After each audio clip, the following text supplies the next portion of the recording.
Hello students, video class में आपका फिर से स्वागत है। आज की वीडियो क्लास में हम बात करने वाले हैं क्लास 12 के उन इम्पॉर्टेंट क्वेश्चन के बारे में या उन इम्पॉर्टेंट टॉपिक्स के बारे में जो आपके आने वाले बोर्ड एग्ज़ाम के लिए बहुत ही इम्पॉर्टेंट है। ठीक है, इन टॉपिक से हर साल आपका क्वेश्चन पूछता है, वो चाहे शॉर्ट में हो या वेरी शॉर्ट में हो या फिर लॉन्ग में हो। ठीक है, तो हम इन टॉपिक्स को चैप्टर वाइज देखेंगे।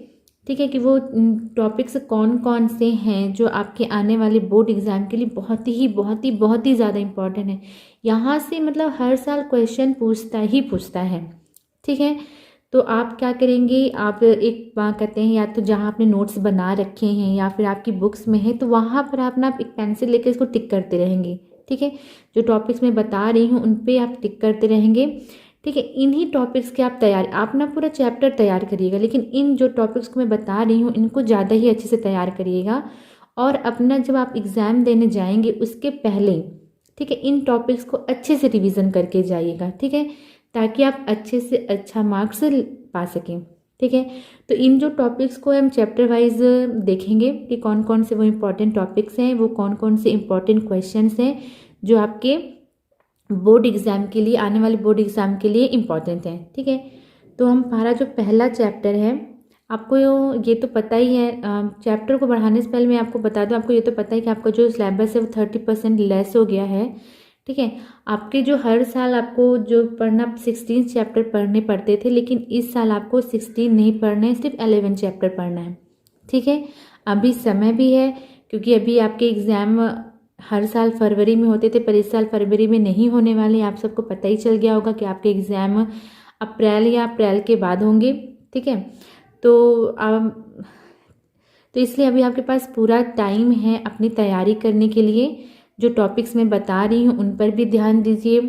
ठीक है, अगर इस तरह से अच्छे से तैयारी करेंगे तो आपके नंबर आपको बहुत अच्छे मिलने वाले हैं।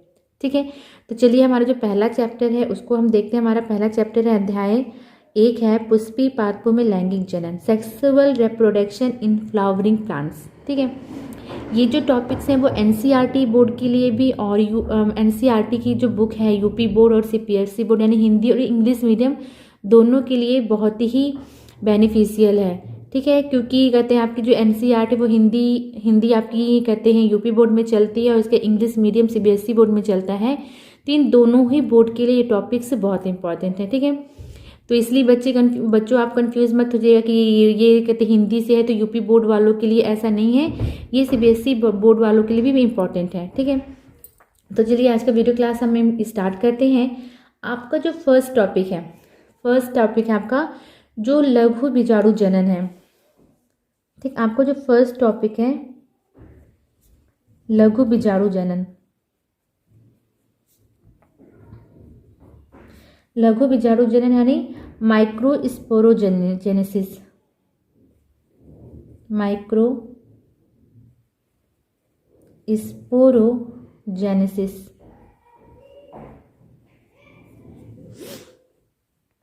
ठीक है, यहाँ से आपको क्वेश्चन बन के आता है कि लघु बीजाणु जनन क्या है, लघु बीजाणु जनन कैसे होता है। ठीक है, और सबसे मोस्ट इम्पॉर्टेंट जो इसमें का है टैपिटम।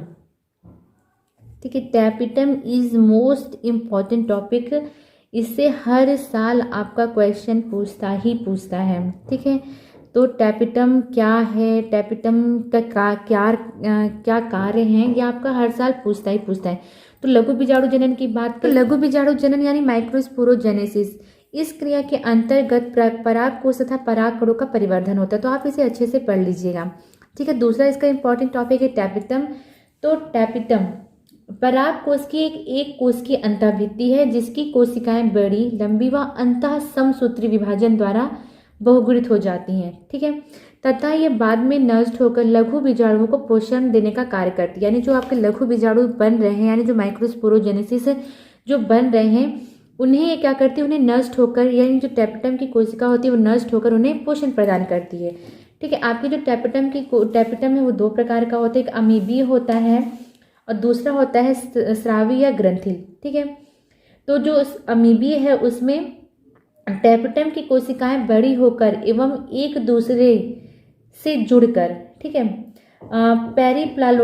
पेरीप्लाज्मोडियम का निर्माण करती हैं। ये कोशिकाएं अमीबा की तरह चलकर बीजाणु मात्र कोशिकाओं के बीच से जाकर उन्हें पोषण व अन्य पदार्थ प्रदान करती है। ठीक है, आपका जो दूसरा है स्रावी या ग्रंथिल, इसमें टैपेटम की कोशिकाएं अपनी भित्तीय अवस्था में बनी रहती हैं और वहीं से पोषण को स्रावित करके बीजाणु जनन कोशिकाओं तक पहुंचाती हैं। ठीक है, तो अगर उस तरह देखा जाए तो जो टैपेटम का मोस्ट इंपॉर्टेंट कार्य क्या है, नष्ट होकर बन रहे लघु बीजाणु को पोषण प्रदान करना है। ठीक है, जो आपका जो लघु बीजाणु जो बन रहा है उसको क्या करती है, नष्ट होकर पोषण प्रदान करने का कार्य करती है। ठीक है, तो ये आपका 2 टॉपिक है आपका, जिसमें से लघु बीजाणु जनन आपको पढ़ लेना है।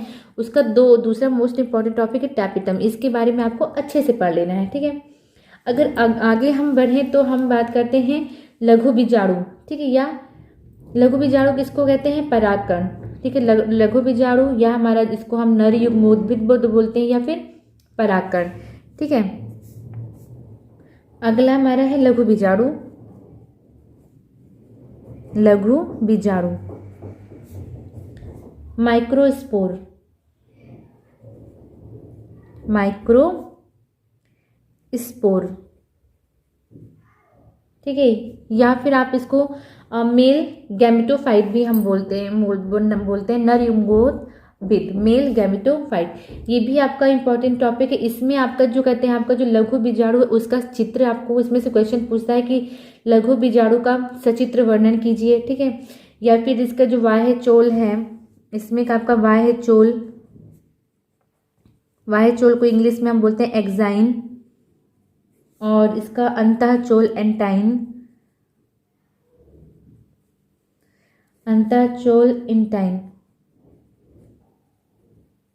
ठीक है, इनके बारे में आपका टिप्पणी पूछ लेता है कि बाह्य चोल पे एक टिप्पणी लिखिए, अंतः चोल पर टिप्पणी लिखिए। तो आप इसको भी अच्छे से पढ़ लीजिएगा। लघु बीजाणु का जो चित्र है उसको भी आपके बुक में दिया हुआ है, अच्छे से देख लीजिएगा। ठीक है, बाह्य चोल की तो बात करें तो यह एक मोटा व खुरदुरा होता है। यह कैसा होता है, बाह्य चोल हमारा जो एक्साइन है वो किस प्रकार का होता है, यह मोटा व खुरदुरा होता है।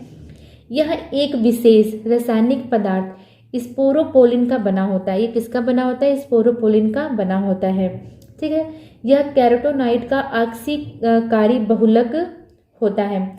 इस पदार्थ के कारण परागकण गहरे रंग के होते हैं तथा बाह्य चोल का सरलता से भौतिक एवं जैविक अपघटन भी नहीं होता। अर्थात स्पोरोपोलिन के कारण ही परागकणों को उच्च प्रतिरोधक क्षमता पाई जाती है, जिसके कारण जो परागकण लंबे समय तक सुरक्षित बने रहते हैं। ठीक है, जो हमारा जो परागकण है तो उसका बाह्य चोल किसका बना होता है, स्पोरोपोलिन का बना होता है। ठीक है, जिसकी वजह से जो हमारा परागकण है वो लंबे समय तक सुरक्षित बना रहता है। ठीक है, दूसरा अगर हम बात करें अंतः चोल के एंटाइन की बात करें तो यह एक पतला एवं कोमल झिल्ली सदृश स्तर होता है। ठीक है, जैसे कि हमारी पतली कोमल झिल्ली की तरह एक रचना होती है। यह परागकण के जीव द्रव को ढके रहता है। ठीक है, यह मुख्यतः पैक्टोसेलुलोज का बना होता है। ठीक है, किसका बना होता है, पैक्टोसेलुलोज का बना होता है। बाह्य चोल हमारा किसका बना होता है, स्पोरोपोलिन का बना होता है। ठीक है, जो हमारा बाह्य चोल है, ठीक है, बाह्य चोल आवरण में कुछ छिद्र पाए जाते हैं जिसे हम क्या बोलते हैं, जनन छिद्र बोलते हैं। ठीक है, यहाँ पर स्पोरोपोलिन अनुपस्थित होता है। ठीक है, तो आप इसके बारे में अच्छे से पढ़ लीजिएगा। टॉपिक है हमारा गुरु बीजाणु जनन यानी मेगा स्पोरोजेनेसिस। ठीक है, गुरु बीजाणु मात्र कोशिका यानी मेगा स्पोर मदर सेल में अर्धसूत्री विभाजन के फलस्वरूप, ठीक है, गुरु बीजाणु बनने की प्रक्रिया को हम गुरु बीजाणु जनन कहते हैं। ठीक, यानी गुरु बीजाणु बनने का जो प्रक्रिया होती है उसको हम लोग बोलते हैं मेगा स्पोरोजेनेसिस। उस प्रक्रिया को क्या कहलाती है, गुरु बीजाणु जनन। ठीक है, तो इसको आप अच्छे से पढ़ लीजिएगा। इसके बाद आपका पूछता है गुरु बीजाणु, आपका लघु बीजाणु जनन और गुरु बीजाणु जनन यानी माइक्रो स्पोरोजेनेसिस और मेगा स्पोरोजेनेसिस में डिफरेंस क्या है। ठीक है, इन दोनों के बीच क्या पूछता है, डिफरेंस पूछता है आपका। ठीक है, तो इन दोनों के बीच में अंतर पूछता था। अगर इन दोनों की बात करें तो लघु बीजाणु जनन यह क्रिया पुंकेसर के परागकोश में होती है। ठीक है, इसमें अनेक परागकण बनते हैं। इसमें लघु बीजाणु या परागकण बनते हैं। ठीक है, लघु बीजाणु जनन में 4 कोशिकाएं भाग लेती हैं। ठीक, अगर हम गुरु बीजाणु जनन की बात करें तो यह क्रिया स्त्री केसर के बीजांड के अंदर होती है। ठीक है, इसमें केवल एक बीजाणु कोशिका या अंड कोशिका बनती है। इसमें गुरु बीजाणु या भ्रूण कोश बनता है। गुरु बीजाणु जनन में एक क्रियात्मक गुरु बीजाणु मात्र कोशिका भाग लेती है। ठीक है, इसमें लघु बीजाणु में 4 कोशिकाएं भाग लेती हैं और कहते हैं आपका जो गुरु बीजाणु जनन है इसमें गुरु बीजाणु मात्र कोशिका, इसमें केवल एक क्रियात्मक गुरु बीजाणु मात्र कोशिका भाग लेती है। ठीक है, उसके बाद जो आपका नेक्स्ट टॉपिक है गुरु बीजाणु। ठीक है, या फिर आपका फीमेल गैमेटोफाइट या एम्ब्रियो सेक। ठीक है, तो इसमें आपको परिपक्व एम्ब्रियो, आपका जो भ्रूण कोश है उसका चित्र पूछता है कि जो परिपक्व भ्रूण कोश का उसका चित्र सहित वर्णन कीजिए। तो इसमें परिपक्व भ्रूण कोश,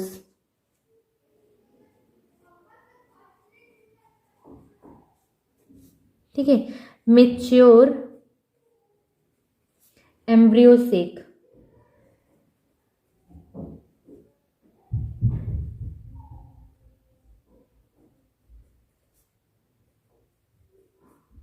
ठीक है, तो आपका जो कहते हैं मैच्योर एम्ब्रियो सेक का चित्र सहित वर्णन पूछता है। तो आप इसको भी, इसका चित्र अच्छे से देख लीजिएगा, कई बार बना बना कर रिपीट करिएगा, उसके जितने भी पार्ट्स हैं उनके भी नाम अच्छे से पढ़ लीजिएगा। ठीक है, आपका जो मैच्योर एम्ब्रियो सेक है, जो परिपक्व भ्रूण कोश है, उसमें आपका 8 केंद्रीय व 7 कोश की संरचना होती है। ठीक है, इसके बारे में भी पूछता है कि कहते हैं 8 केंद्रीय व 7 कोश की जो संरचना होती है उसके बारे में बताइए। ठीक है, तो जब भ्रूण कोश, जब जो परिपक्व भ्रूण कोश होता है तो भ्रूण कोश में निभाग की ओर 3 प्रतिमुखी कोशिकाएं होती हैं। ठीक है, केंद्र में 2 स्वतंत्र ध्रुवी केंद्रक तथा बीजांड द्वार की ओर 3 कोशिकाएं। ठीक है, जिसमें से हमारी 2 सहायक कोशिकाएं होती हैं तथा इनके मध्य में एक अंड कोशिका होती है, उपस्थित होती है। सम्मिलित रूप से ये तीनों बीजांड द्वार कोशिकाएं यानी अंड समुच्चय कहलाती हैं। ठीक है, तो आप जो आपका 8 केंद्रीय व 7 कोशिकीय संरचना होती है उसके बारे में भी आप पढ़ लीजिएगा। ठीक है, ठीक है, तो 8 न्यूक्लियस और 7 सेल की जो कंडीशन है उसके बारे में भी आप अच्छे से पढ़ लीजिएगा, इसमें से भी आपका क्वेश्चन आता है। 8 केंद्रीय व 7 कोशिकीय,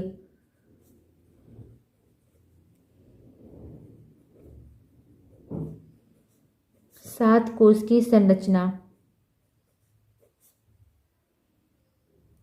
ठीक है, इसके बारे में भी आप अच्छे से पढ़ लीजिएगा। उसके बाद आपका भ्रूण कोश से ही पूछता है अंड उपकरण।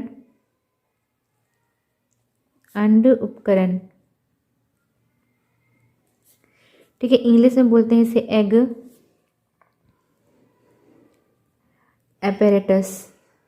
ठीक है, और आपका पूछता है अंड कोशिका, इसको भी अच्छे से पढ़ लीजिएगा। अंड कोशिका इंग्लिश में से बोलते हैं एग सेल। ठीक है, एंड थर्ड आपका पूछता है सहायक कोशिका। ठीक है, इंग्लिश में इसको बोलते हैं सेनरगिड्स। ठीक है, आपका ये तीनों भी टॉपिक इम्पॉर्टेंट है। ठीक है, अब अंड उपकरण, अंड कोशिका, सहायक कोशिका हम किसको कहते हैं उसको हम थोड़ा सा समझ लेते हैं इन शॉर्ट में, और आप इसको जहाँ आपके नोट्स हो, बुक हो, वहाँ से आप अच्छे से इसको पढ़ लीजिएगा। ठीक है, ये मान लीजिए आपके बीजांड की संरचना है। ठीक है,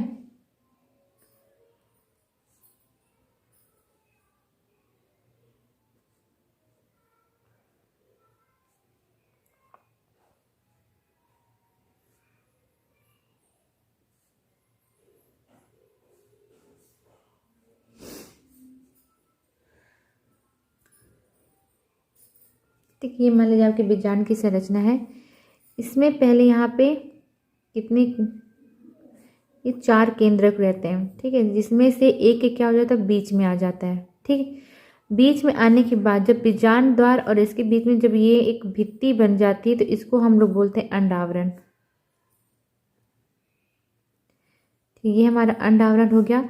जब इसमें से एक एक बीच में से आ गया तो ये कितनी कितनी बची, तीन तीन कोशिकाएं बची। ठीक है, एक यहाँ पर आ गया और एक यहाँ पर चला गया तो कितनी कितनी बची, तीन कोशिकाएं। ये हमारा निभाग कहलाता है, इधर पीछे वाला भाग जहाँ पर जुड़ा नहीं होता। आगे वाला ये बीजांड द्वार कहलाता है।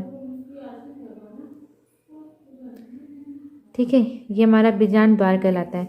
तो इसमें जब एक एक हो तो यहाँ पर तीन बची, यहाँ पर तीन बची। इसमें से जो बीच वाली कोशिका होती है वो हमारी सहायक, ये हमारी अंड कोशिका कहलाती है, यानी एक सेल कहलाती है, अंड कोशिका कहलाती है। और जो हमारी अगल बगल बसती हैं वो हमारी कहलाती है सहायक कोशिका। ठीक है, आया समझ में? ठीक है, जब कहते हैं जो हमारी गुरु बीजाणु जब उसमें कहते हैं समसूत्री विभाजन होता है तो चार केंद्रक निभाग की तरफ और चार केंद्रक बीजांड द्वार की तरफ बन जाते हैं। इनमें से एक एक इन केंद्रक कहाँ आ जाता है, बीच में आ जाता है ठीक है, बीच में आने के बाद जब उसके चारों तरफ जो एक भित्ति बन जाती है तो उसको हम लोग बोलते हैं अंड आवरण। तीन जो निभाग की तरफ कोशिका होती है वो हमारी केंद्रक प्रतिमुख कोशिका, ये तीनों हमारी कौन सी कोशिका कहलाती, केंद्रक प्रतिमुख कोशिका। ये भी आपका इम्पोर्टेंट है, इसको भी पढ़ लीजिएगा। केंद्रक प्रतिमुख कोशिका कहलाती है, प्रतिमुख कोशिका। ठीक है, एंटीपोडाल्स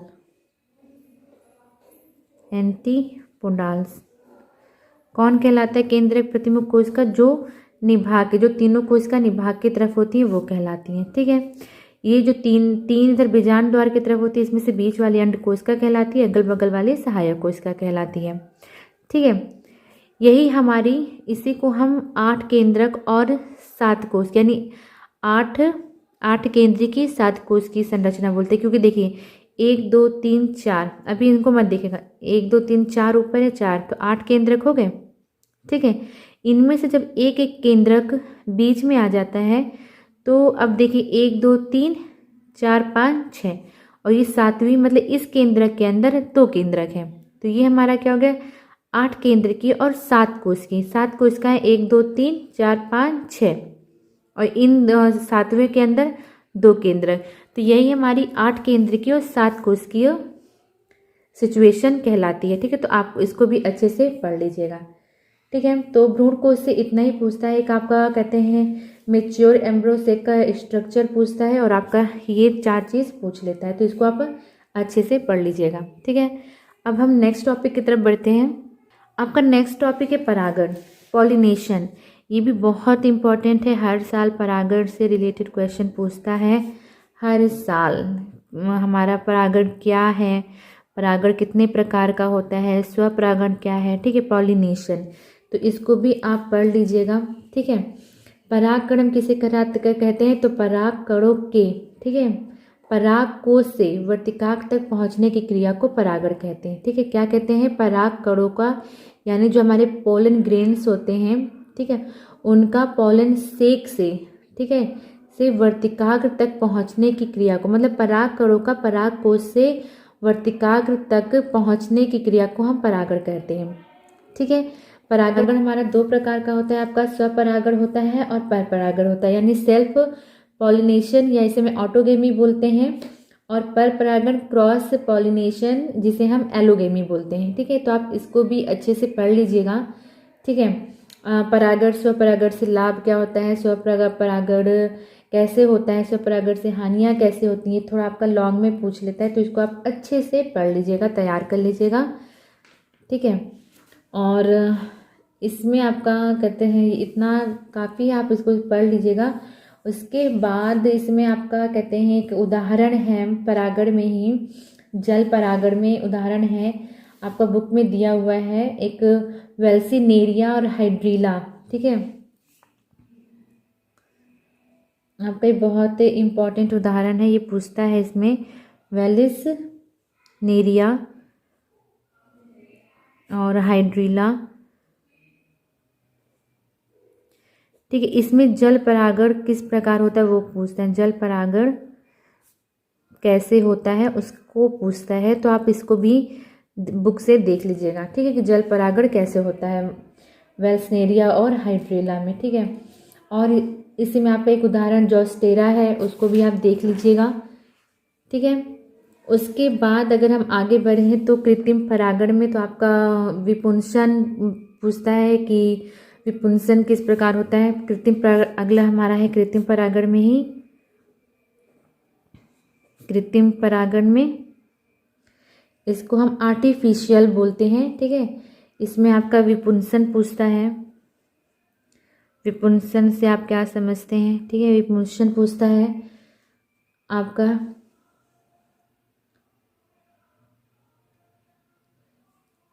इंग्लिश में बोलते हैं इसे इमे सर्कुलेशन,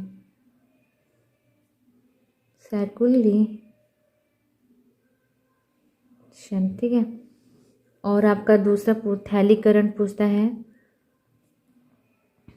थैलीकरण इंग्लिश में इसको बोलते हैं बैगिंग।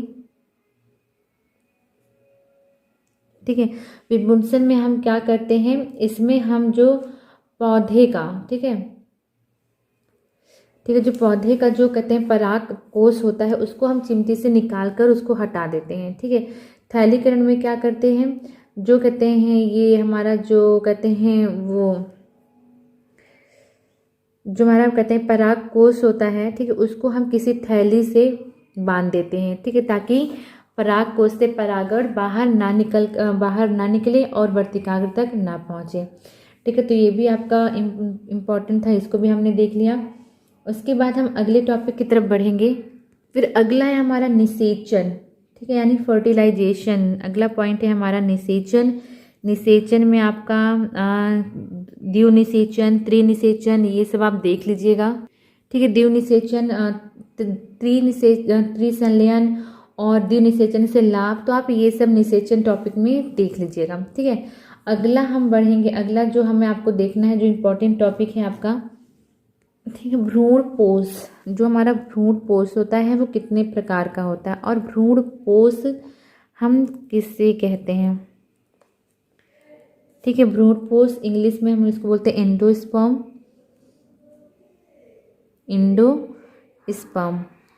ठीक है, तो टाइप्स ऑफ एंडोस्पर्म पूछता है। ठीक है, व्हाट इज एंडोस्पर्म, है ना। तो एंडोस्पर्म होता है वो कहते हैं आवृत्त बीजियों में भ्रूणपोष त्रिसंलयन के फलस्वरूप बनता है। ठीक है, भ्रूणपोष कब बनता है? त्रिसंलयन के बाद भ्रूणपोष का निर्माण होता है। तो आप इसको भी देख लीजिएगा। ठीक है, टाइप्स ऑफ भ्रूणपोष ये देख लीजिएगा आप अच्छे से। उसके बाद अगर हम सीड की तरफ बढ़े तो सीड से आपको ज़्यादा नहीं आपको पढ़ना है, बस आपको मतलब पेरिस्पर्म के बारे में पढ़ना है, परिभ्रूणपोष। ठीक है, उसके बाद आपको परिभ्रूणपोष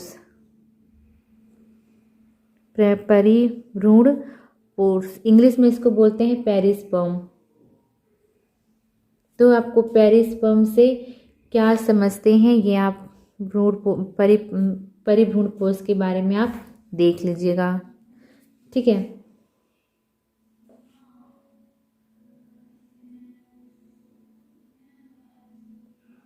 ठीक है, तो परिभ्रूणपोष हम कहते हैं कि बीज निर्माण के बाद, ठीक है, जब बीज का निर्माण हो जाता है तो कुछ में तो जो बीजांड हैं वो समाप्त हो जाते हैं, लेकिन कुछ कहते बीजों में यह लगा होता है, यह परत शेष रह जाती है, उसी को हम परिभ्रूणपोष कहते हैं, यानी पेरिस्पर्म कहते हैं। ठीक है, तो आप इसको भी देख लीजिएगा। उसके बाद हम अगर फ्रूट्स की तरफ बढ़ें तो फल का निर्माण किस प्रकार होता है, फल का निर्माण कैसे होता है? फल का निर्माण, ये आप हेडिंग देख लीजिएगा, formation of fruit, formation of fruit. ठीक है, इसको आप देख लीजिएगा, फल का निर्माण कैसे होता है। ठीक है, और उसके बाद आपका कहते हैं इसमें इसी में पूछेगा कि फॉल्स फ्रूट और ट्रू फ्रूट क्या है, यानी कहते हैं आभासी फल। ठीक है, आभासी फल इंग्लिश में इसको हम लोग बोलते हैं फॉल्स फ्रूट। ठीक है, फॉल्स फ्रूट, इसके बारे में आप पढ़ लीजिएगा। और आपका कहते हैं सत्य फल, ट्रू फ्रूट।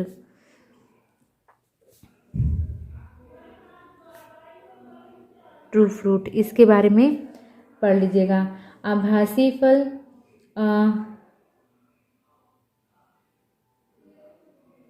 ठीक है, जैसे हमारा जब फल का निर्माण होता है तो उसमें जैसे पुष्प के अन्य भाग जैसे पुष्पासन हो गया, दल पुंज हो गया तथा बाह्य दल पुंज हो गया आदि जब भाग लेते हैं तो ऐसे फल को हम आभासी फल कहते हैं। ठीक है, जैसे हमारा हो गया सेब, नाशपाती, स्ट्रॉबेरी। ठीक है, और जो फल केवल अंडाशय से बनता है उसको हम क्या बोलते हैं? ट्रू फ्रूट बोलते हैं। ठीक है, तो आप इसको भी देख लीजिएगा अपने इस टॉपिक को भी। उसके बाद हमारा है कहते हैं उभय मिश्रण। अगली टॉपिक है हमारा उभय मिश्रण। उभय मिश्रण इंग्लिश में इसको बोलते हैं एम्फी मिक्सिस। Amphi mixes. ठीक है, और उसके बाद इसी में दूसरा हम देखना है हमें असंग जनन। असंग जनन, ठीक है, इंग्लिश में इसे बोलते हैं एपोमिक्सिस। एपोमिक्सिस, इसको भी आप अच्छे से देख लीजिएगा। उसके बाद नेक्स्ट हमें जो देखना है अनिषेक जनन। अनिषेक जनन, ठीक है, अनिषेक जनन को इंग्लिश में हम बोलते हैं पार्थेनोजेनेसिस। पार्थेनोजेनेसिस, ये भी आपका बहुत ही इंपॉर्टेंट टॉपिक है। एक अनिषेक जनन हो गया, अनिषेक फलन हो गया, इसके बारे में भी बहुत पूछता है। अनिषेक फलन इंग्लिश में इसको बोलते हैं पार्थेनोकार्पी। पार्थेनोकार्पी,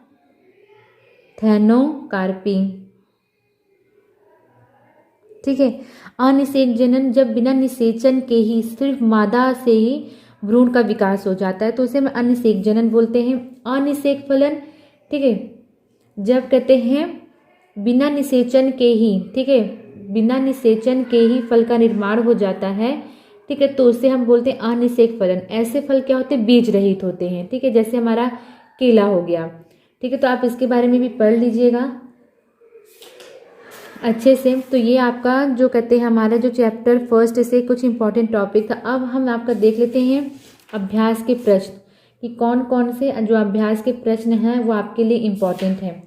ठीक है, तो पहला जो आपका प्रश्न है, जो आपके बुक में जो प्रश्न दिए हुए हैं उसमें से जो आपका पहला प्रश्न है वो जो इम्पॉर्टेंट है तो वो आपका है प्रश्न नंबर 2। ठीक है, लघु बीजाणुधानी तथा बीजाणुधानी के बीच अंतर स्पष्ट कीजिए। इस घटनाओं के दौरान किस प्रकार की कोश का विभाजन संपन्न होता है? तो इन दोनों के अंत में बनने वाली संरचनाओं के नाम बताइए। तो आपका प्रश्न 2 इम्पॉर्टेंट है, टिक कर लीजिएगा इसको। उसके बाद आपका क्वेश्चन नंबर 6, ठीक है, इम्पॉर्टेंट है। और कहते हैं उसके बाद आप कहते हैं क्वेश्चन नंबर 5 आप लगाइएगा। क्वेश्चन नंबर 5 भी आपका इम्पॉर्टेंट है। उसके बाद आप लगाइए क्वेश्चन नंबर 7 पे टिक लगाइएगा, ये भी बहुत इंपॉर्टेंट है। फिर 9 है, उसके बाद 11 है, उसके बाद 14 है, फिर 17 है, फिर 18 है। ठीक है, ये आपके क्वेश्चन हैं जो आपके चैप्टर के क्वेश्चन हैं जो आपके बुक में दिए हुए हैं। तो ये आपके क्वेश्चन इंपॉर्टेंट है, इसको टिक लगा लीजिएगा और इसको अच्छे से तैयार कर लीजिएगा। ठीक है, तो ये हमारे चैप्टर फर्स्ट से आपके इम्पॉर्टेंट टॉपिक थे जिसको आज हमने देखा। नेक्स्ट वीडियो क्लास में हम आपके अगले चैप्टर के बारे में देखेंगे। ठीक है, आज के जितने भी मैंने आपको टॉपिक बताए हैं, जितने भी इम्पॉर्टेंट टॉपिक बताए हैं, ये इनमें से क्वेश्चन हर साल कुछ ना कुछ पूछता ही है। तो आप इन्हें सिर्फ टाइम पास के लिए वीडियो मत देखिएगा। ठीक है, बी सीरियस होकर इसको अपनी बुक में टिक लगा लीजिएगा। ठीक है, अच्छे से तैयार करिएगा ताकि आपके एग्ज़ाम में अच्छे नंबर आ सकें। ठीक है, तो मिलते हैं नेक्स्ट वीडियो क्लास में, तब तक के लिए बाय बाय।